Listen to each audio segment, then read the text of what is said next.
Dua karyawan terpapar corona, kantor PLN pusat ditutup. Itulah satu dari 5 berita terpopuler versi tukang kompor hari ini.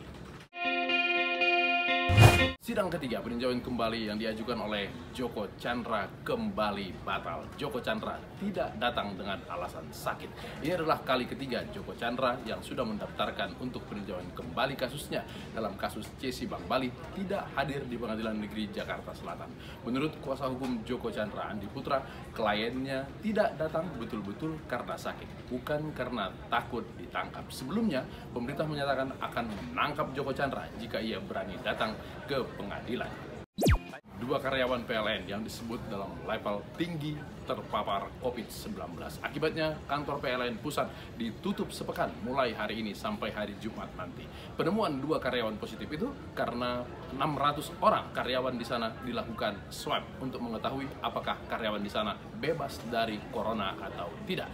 Menurut pihak PLN, meskipun kantor PLN pusat ditutup, pelayanan PLN tidak akan terganggu karena kantor-kantor lain, terutama pelayanan listrik kepada konsumen, tetap berjalan dengan baik.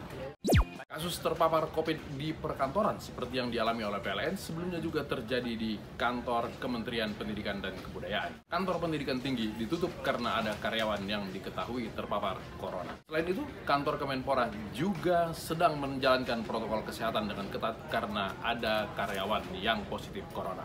Menurut juru bicara COVID-19, Dr. Ahmad Yuryanto, kasus terpapar positif corona di perkantoran marak dalam pekan belakangan ini setelah kantor dibuka kembali.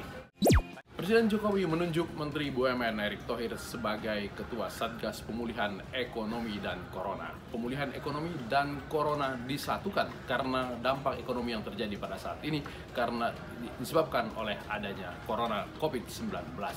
Erick Thohir akan membawahi dua sektor. Sektor pertama, sektor pemulihan ekonomi yang diketuai oleh Budi Gunadi Sadikin yang merupakan wakil Erick di kantor Menteri BUMN. Sementara untuk penanganan pandemi tetap ditangani oleh Doni Monardo sebagai Ketua Gugus Tugas Penanganan COVID-19. Menurut Menko Perekonomian Erlangga Hartarto, nantinya Erick Thohir akan bertanggung jawab untuk memulihkan ekonomi tanpa mengabaikan dampak pandemi COVID-19. Pemimpin tertinggi Kerajaan Saudi Arabia, Raja Salman, dilarikan ke rumah sakit. Raja Salman yang sudah berusia 84 tahun diketahui mengalami radang kandung empedu. Raja Salman dirawat di tengah persiapan Kerajaan Saudi Arabia untuk melaksanakan ibadah haji. Diperkirakan puncak haji akan berlangsung pada Kamis 30 Juli nanti. Pemerintah Kerajaan Saudi Arabia sudah menyiapkan khutbah wukuf melalui online dengan 5 bahasa, salah satunya menggunakan bahasa Indonesia. Itulah 5 berita terpopuler yang dirangkum oleh tukang kompor. Walaupun kita sekarang sudah memasuki new normal, tetap jalankan protokol kesehatan dengan baik. Pakai masker, jaga jarak, dan rajin mencuci tangan. Sampai jumpa.